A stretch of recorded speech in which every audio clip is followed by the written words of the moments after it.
Te Dakota te whānau o Auckland Unitarians. Te Dakota nā manahiri, no mai, higher mai. Higher mai ki tene whare karakia a te atua. Te Dakota, te tato katoa. We welcome you into this circle of community. Welcome into this space made sacred by Auckland Unitarians for 115 years. Today we are celebrating Dia de los Muertos, in Spanish, the Day of the Dead. It is a festive celebration in memory of those who have died. Its origins go back to what is now Mexico, go back over 3,000 years, long before it was further shaped by two Catholic holidays, All Saints' Day on November 1st and All Souls' Day on November 2nd. Dia de los Muertos, like All Saints, the pagan holiday Samhain, are all celebrated in the autumn in the Northern Hemisphere, when leaves are turning and the harvest is complete. The problem is that means celebrating it here when the signs of spring surround us, suggesting Easter, Beltane, or May Day.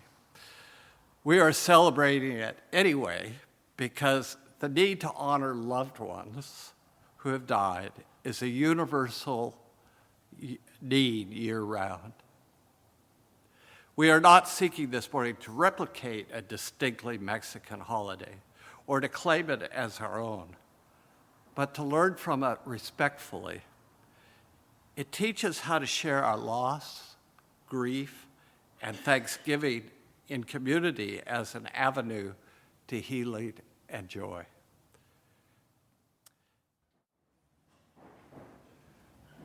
My opening words are by Catherine McTeague.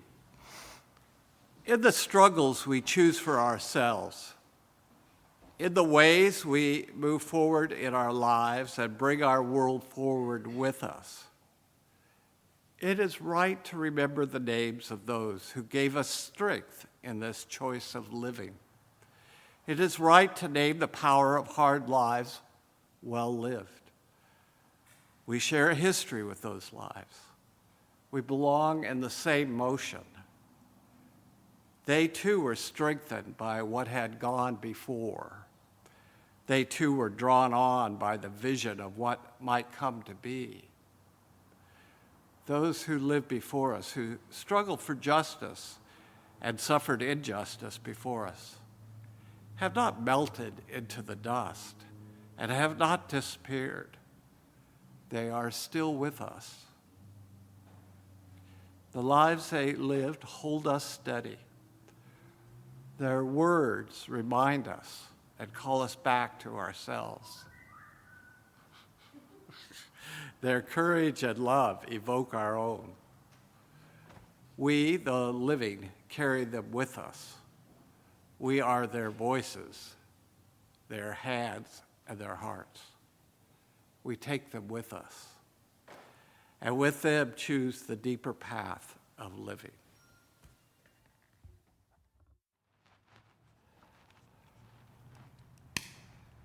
We light this flame as our fervent plea to brighten the dark corners of our hearts.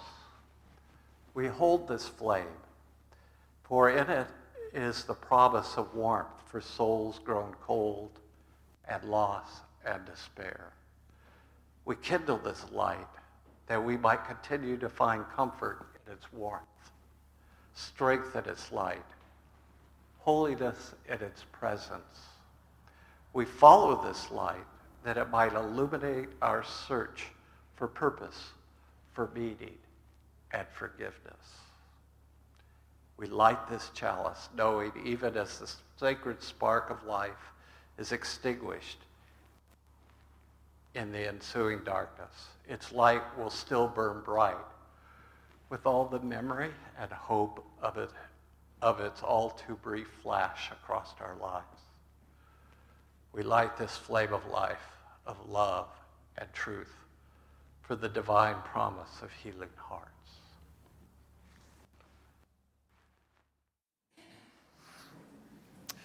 This morning, it's more of a homily because it's not so much from me I want to hear, but from you. So this is kind of laying the groundwork. Decades before he was diagnosed with cancer, the late great Unitarian preacher Forrest Church described religion as our human response to the dual reality of being alive and having to die. Dia de los Muertos is a celebration of that reality. Most of us know from an early age the reality of death, even if it is a burial at sea of our pet goldfish in the bathroom's toilet. But no matter how long we live, can we ever comprehend it? It is a transition we may try to prepare ourselves for, but about the best we can do is be at peace with not knowing the mystery that death hides. It's an occupational hazard of my profession that at times of death, when I'm invited into the intimacy of a family grieving their loss, I'm most asked questions about life after death. I don't know is not the answer they're looking for as they struggle with their loss. My alternative answer is to say death reminds us to prepare for the mystery of death by celebrating life before death. That is what Dia de los Muertos has to teach us. According to the Dia de los Muertos tradition, it is said that during this time of the year, the spirits of our ancestors return to us. And so family members gather at the graves of loved ones to feel the presence of their spirits. They clean off the graves and bring gifts for the ancestors, flowers and favorite items like chocolate, sweet bread, and photographs of the deceased. There's a carnival energy to these holidays. Even though they are focused on remembering their ancestors and loved ones, they are not marked by grief as much as celebration. It creates a spirit of liminal time. Liminal time is the opposite of ordinary time. Liminal means a threshold, the veil that separates us from our ancestors is said to be at its thinnest at this time of year. And that is what is celebrated and experienced during Halloween, Samhain, All Souls, and Dia de los Muertos. Celebrate being alive, drawing breath, celebrate that you are achingly sad today and that it will pass. It is good to be able to feel feelings. Celebrate that there was a love so big and good that it hurt to lose it. That there was a time so sweet you ache remembering. Honor the ache of your heart and the tears falling. Life is mostly ordinary time. Ordinary time shot through with light and pain and love. It is true that death is a serious matter. It is true that our hearts are wrung and scarred by the losses we sustain in our lives.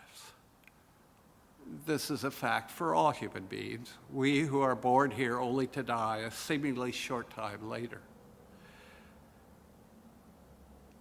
As in Matt's case, 50 more years he's got. No amount of sanitizing or reveling can change that very difficult fact. Dying is exactly as much a part of life as being born. But we are human, and we can choose so much. We can choose, as do the Mexican people, to laugh and sing and dance with death, life's unfailing companion. We can throw an arm around the shoulder of Katrina Cavallera, the dapper skeleton, who presides over the party for the dead, and stroll down the street of life with her clanking beside us, loose-bowed and grinning. And we can know that we are the same as she is. She's just a little farther along. If we change our habits and begin embracing death as part of the great scheme of things, we might well find ourselves in the middle of a fuller, richer life. If we look old death straight in the eye, right in the middle of living as fully as possible, if we know it will visit every single one of us, we are likely to be more loving, more forgiving, more connected with the rest of humanity, more connected to the source of all, the mystery some call God. If we really know that our death and everybody else's are inevitable, we may follow the advice, carpe diem, seize the day, carpe vivum, seize life, carpe everything. Let us take inspiration from Dia de los Muertos. Let us not only refrain from avoiding death, let us give parties for it. Let us know that when we celebrate a birthday, we're also celebrating getting that much closer to that mysterious event we call death. I began with Forrest Church. Let me end with him as well. Death is not life's goal, only life's terminus. The goal is to live in such a way that our lives will prove worth dying for. Our lives will prove worth dying for. This is where love comes into the picture. The one thing that can't be taken from us, even by death, is the love we give away before we go.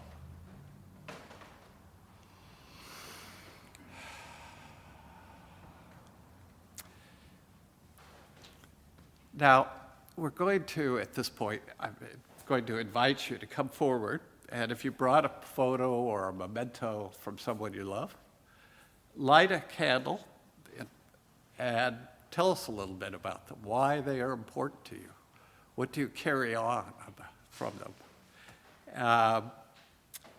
And remember that lighting a candle is somewhat like the beginning of life.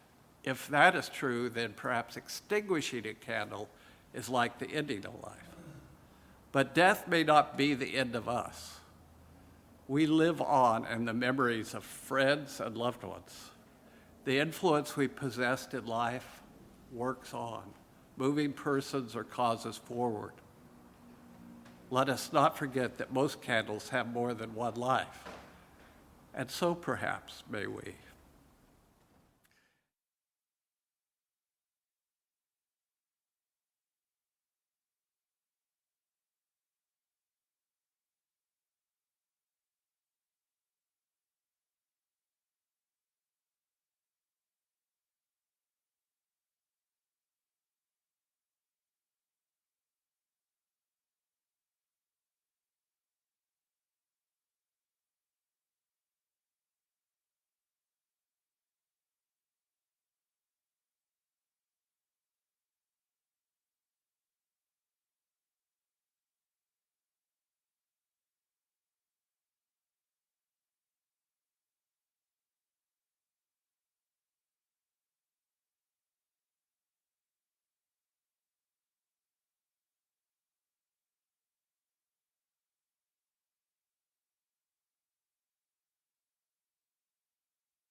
They once dwelled among us, the people of memory.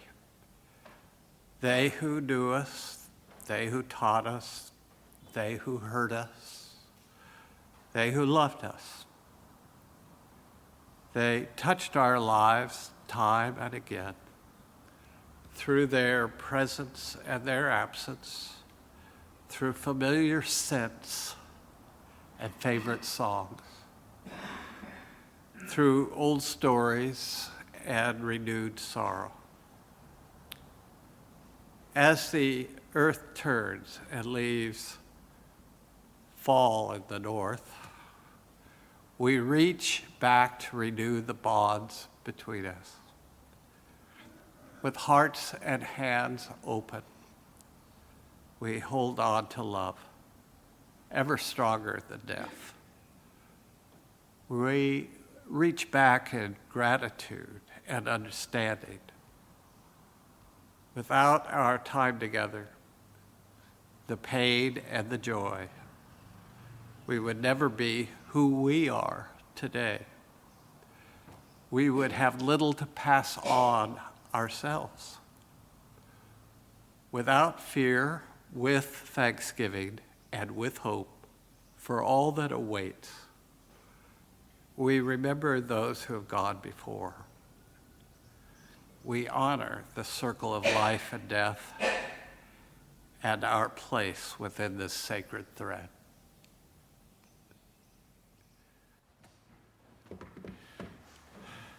If here you have found freedom, take it with you into the world. If you have found comfort, go and share it with others. If you have dreamed dreams, help one another that they may come true. If you have known love, give some back to a bruised and hurting world. Go in peace.